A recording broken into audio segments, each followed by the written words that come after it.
O grande conflito. A Escritura descreve uma batalha cósmica entre o bem e o mal, Deus e Satanás. Compreender este conflito que envolve todo o universo ajuda a responder à pergunta: por que veio Jesus a este planeta? Uma visão cósmica do conflito. Mistérios dos mistérios. O grande conflito entre o bem e o mal começou no céu. Como poderá o pecado ter tido origem num ambiente perfeito? Os anjos, seres de uma ordem superior à ordem dos humanos, foram criados para desfrutar uma comunhão íntima com Deus. Possuidores de uma força superior e obedientes à palavra de Deus, têm a função de servos ou espíritos ministradores. Embora se mantenham geralmente invisíveis, aparecem por vezes em forma humana, por intermédio de um desses seres angélicos que se introduziu o pecado no universo. A origem do conflito, usando os reis de Tiro e de Babilónia como descrição figurativa de Lúcifer, as Escrituras mostram como começou este conflito cósmico. Lúcifer, o filho da alva, o querubim ungido para proteger, estava na presença de Deus. Dizem as Escrituras: tu és a sineta da perfeição, cheio de sabedoria e formosura. Perfeito eras nos teus caminhos, desde o dia em que foste criado, até que se achou iniquidade em ti. Embora o surgimento do pecado seja inexplicável e injustificável, pode encontrar-se as suas raízes no orgulho de Lúcifer. Elevou-se o teu coração por causa da tua formosura. Corrompeste a tua sabedoria por causa do teu resplendor. Lúcifer recusou contentar-se com a elevada posição que o Criador lhe dera. No seu egoísmo, cobiçou a condição de igualdade com o próprio Deus. Dizias no teu coração: eu subirei ao céu, acima das estrelas de Deus. Exaltarei o meu trono, serei semelhante ao Altíssimo. Embora desejasse a posição de Deus, não ambicionava possuir o seu caráter. Procurou ter a autoridade de Deus, mas não o seu amor. A revolta de Lúcifer contra o governo de Deus foi o primeiro passo para se transformar em Satanás, o adversário. Os atos secretos de Lúcifer cegaram muitos anjos, que deixaram de ver o amor de Deus. O descontentamento e a deslealdade ao governo de Deus, daí resultantes, arrumaram-se até que uma terça parte das hostes angélicas se uniu ao anjo rebelde. Desfez-se a tranquilidade do reino de Deus e houve batalha no céu. A guerra celestial teve origem em Satanás, descrito como o grande dragão, a antiga serpente do diabo, o qual foi precipitado na terra e os seus anjos foram lançados com ele. Como se envolveram os seres humanos nessa luta? Depois de ter sido expulso do céu, Satanás trouxe a sua rebelião para a nossa terra.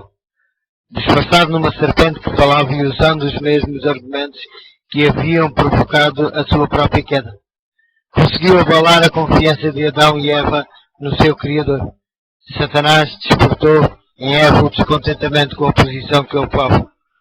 Deslumbrado com a perspectiva de vir a ser igual a Deus, acreditou nas palavras do tentador e duvidou de Deus. Desobedecendo aos mandamentos divinos, comeu fruto e influenciou seu marido a fazer o mesmo, acreditando na palavra da serpente contra a palavra do Criador. Traíram a sua própria confiança e lealdade a Deus. Tragicamente, as sementes do conflito que começaram no céu criaram raízes no planeta Terra.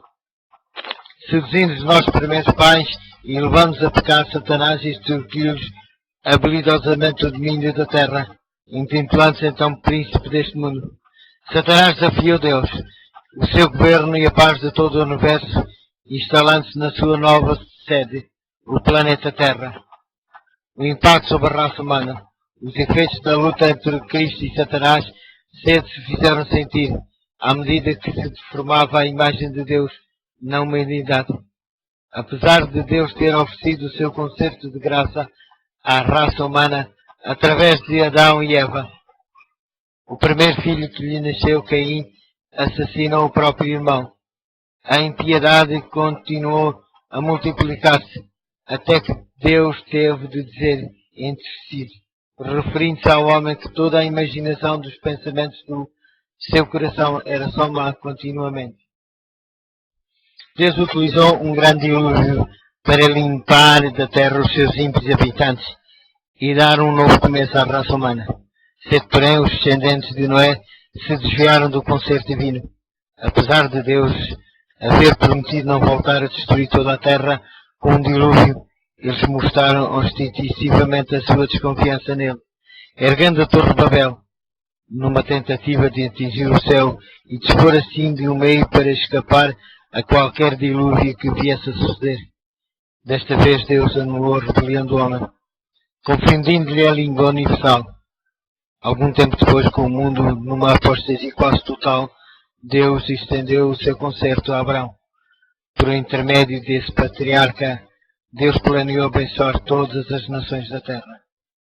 No entanto, as sucessivas gerações de descendentes de Abraão mostraram falta de fé no concerto da graça de Deus. Enganados pelo pecado, ajudaram a Satanás a conseguir o seu objetivo no grande conflito, crucificando o autor e garante do concerto, Jesus Cristo. A Terra é teatro do universo. O relato no livro de Jó de uma convocação cósmica envolvendo representantes das várias partes do universo permite-nos ter uma melhor percepção do grande conflito. A narrativa começa assim: e vindo um dia em que os filhos de Deus vieram apresentar-se perante o Senhor, veio também Satanás entre eles. Então o Senhor disse a Satanás: de onde vens? E Satanás respondeu ao Senhor e disse: de rodear a terra e passear por ela. Então o Senhor disse praticamente estas palavras: Satanás, olha para Jó, ele obedece fielmente à minha lei. Ele é perfeito. Satanás replicou: sim, mas só é perfeito porque lhe convém servir-te. Não é teu protegido? Nessa altura Cristo respondeu, autorizando Satanás a experimentar Jó de todas as maneiras, menos tocando-lhe na vida. A perspectiva cósmica que o livro de Jó nos oferece é bem a prova da existência do grande conflito entre Cristo e Satanás. Este planeta é o teatro onde está em cena a dramática luta entre o bem e o mal. Como diz a Escritura, somos feitos espetáculo ao mundo, aos anjos e aos homens. O pecado cortou a relação entre Deus e o homem. E tudo o que é de fé, que não é de fé, é pecado.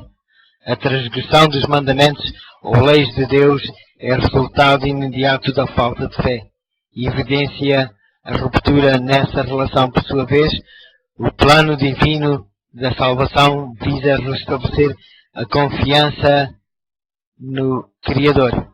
Confiança é essa que leva a uma relação de amor manifesta pela obediência. Como Cristo fez notar, o amor conduz à obediência.